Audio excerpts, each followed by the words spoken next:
Welcome, Elliott. Okay, so it's interesting that Leica is German, and I had my introduction to evil probably at the age of 1, and I'm in many ways a child of the Holocaust. I was born the same year that Adolf Hitler was still alive, and my parents were still traumatized by what the Nazis had done to our family. So anyway, so eventually at the age of 36, I was in a doctorate program at the California Institute of Integral Studies. Actually, at that point it was so-called the California Institute of Asian Studies. And I was very, very bright. And my father had this ambition that all 3 of his sons should be a doctor. And both of my brothers had already been doctors. I said, Dad, in order to be a doctor, I have to write a doctoral dissertation.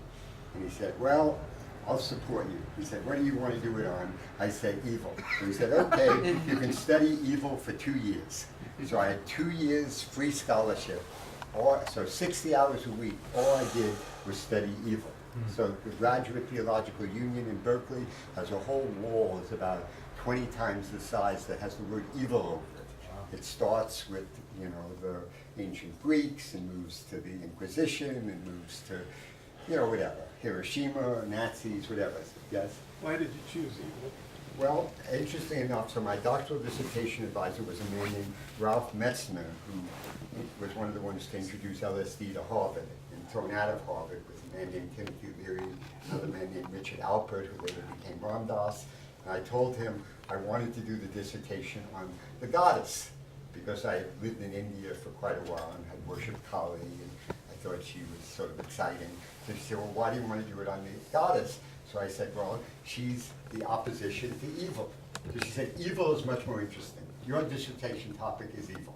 So he picked it for me. So all these people have done it on the goddess. So Ram Dass? no, this is a man named Ralph Metzner. Ralph Metzner. Yeah, so he was a friend. He was thrown out of Harvard with Timothy Leary. And he had done experiments giving prisoners psychedelics, which were usually successful, but like all the experiments of the 60s, they were, you know, thrown in the trash basket. So anyway, so I had 2 years to study evil, and I almost hate to say this in California, but I'm an intellectual. I mean, I know that's a pejorative here in California, but it's sort of like I was trained in Amherst College, I was trained in the London School of Economics, so I know how to think. So I just said, okay, I'm going to find out what the nature of this phenomenon is. I have 2 years because there's like I say, 100,000 books, and I want to find the essence. So the way you find the essence is through a methodology called phenomenology, which was developed by a man named Edmund Husserl, who was a very bright German. And he said you could find out the essence of any subject by asking what has to be missing for that substance not to be there. So let's say you want to find the essence of a table, you have to say, well, if it doesn't have legs, it may not be a table. Or if you want to find the essence of anything, you have to find out what has to be there. So now I'm going to jump to the conclusion of the dissertation, which is 2 years later. So after having read 1,000 books, I decided that there's a way that the world is run by complementary opposites. Like, in other words, birth does not exist without death, success does not exist without failure, joy does not exist without sorrow, light does not exist without dark. Maybe most importantly, because I am a psychotherapist, is pleasure does not exist without pain. And I decided the very nature of evil in this holistic concept was the sacred. So, as you know, it's often called the good, but I interviewed over 300 people, and each of them that had a strong experience of evil was convinced that it had a relationship to the sacred. Just to give an example of one man I interviewed, he had spent 2 years in Auschwitz and worked as the assistant to the commandant of Auschwitz. So he would work very loyally and devotedly, and he said the man was very sweet and nice to him, and he had a pet canary, and he had a few kids that he loved, and then within a minute of leaving his house every day, which is a very luxurious house, he would always shoot a Jew. He would just, like, it would be an hors d'oeuvre to begin the day. He would just pick out some random person just to murder.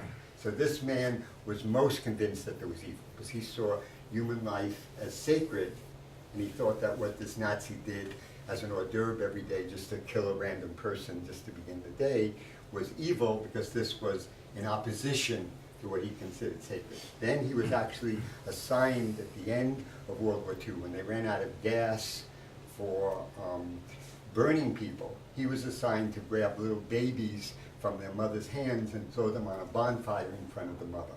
So he was totally convinced that this was evil itself. In other words, he would be murdered if he didn't grab the babies, didn't throw them on the bonfire, but he felt he had committed an evil act. And the reason was, it was in opposition to what he considered sacred. Now, all 300 people had that. In other words, so I interviewed about 100 Buddhists, 100 Christians, and 100 Jews. So interesting enough, they had a very different notion of what evil was. All the Jews saw that evil was an external force destroying the Jewish community in particular, but maybe humanity in general, like someone like Donald Trump. You know, so it's like that there's an outside force destroying a beautiful community.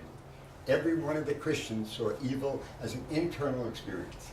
Every one of them believed in sin. They believed there were demons inside of them. There was sin inside of them. They weren't that concerned about evil outside as the evil that was within. And all the Buddhists thought that there was neither right nor wrong, good nor bad, sacred or evil, but thinking make it so. Like one of them was a Zen Buddhist priest who had visited Hiroshima the week after the Americans had dropped the atomic bomb, and just saw all these people in all sorts of decay, dying, losing limbs. And he said all he saw were suffering Buddhas. He never saw evil.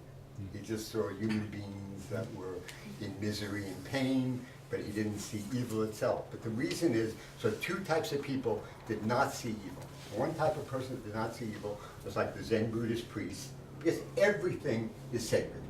So even the moment after Hiroshima is sacred. Even the middle of Auschwitz, all of that is sacred. So there's nothing evil, it's just human beings learning through suffering. The other type of person that saw no evil denied any concept of the sacred. Like I met about half a dozen scientists that said, look, evil is just your human conception imposed on, on a world that's just totally subjective. He said, don't you do evil if you have a parasite in your stomach and you take an anti-parasitic medicine. Maybe the parasite had little babies. Or another example, let's say there's a little cockroach running along the road, and then I just spray the cockroach.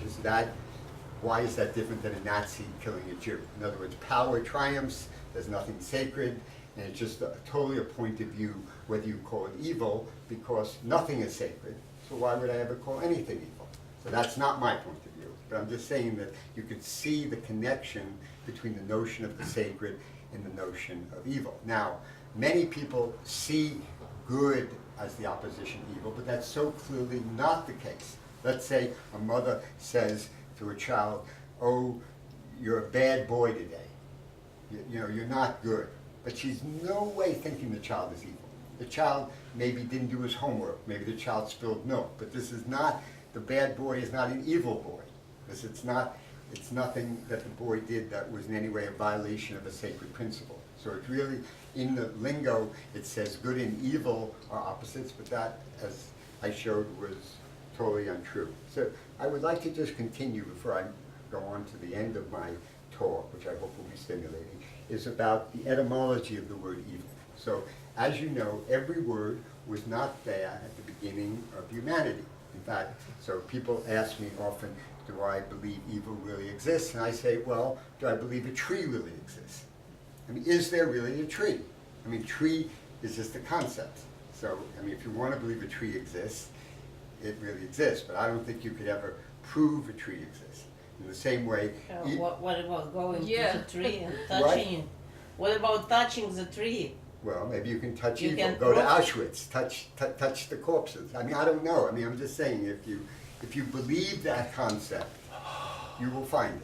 Do you understand? But someone else will touch the tree and say, oh, I see bark, I feel roughness. They may not have the concept of tree. Anyway, so this is my joke to you. So you're, as you know, you do post-non-classical science, so I do post-post non-classical science. So it's post-post because we don't believe any concept is true.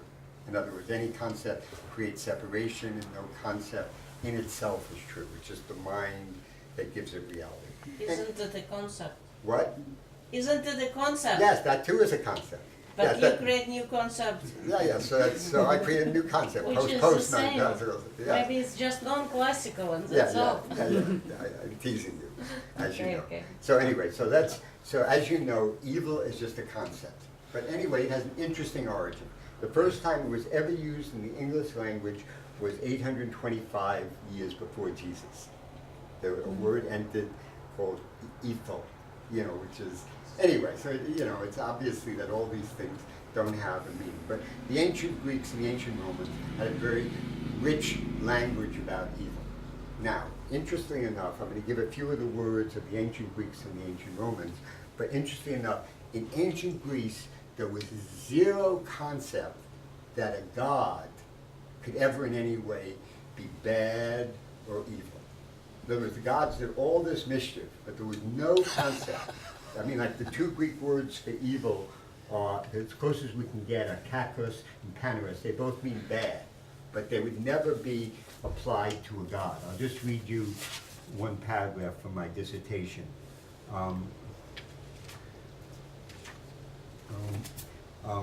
The word kakos, which along with evil carried a note of inferiority, was not applicable to gods.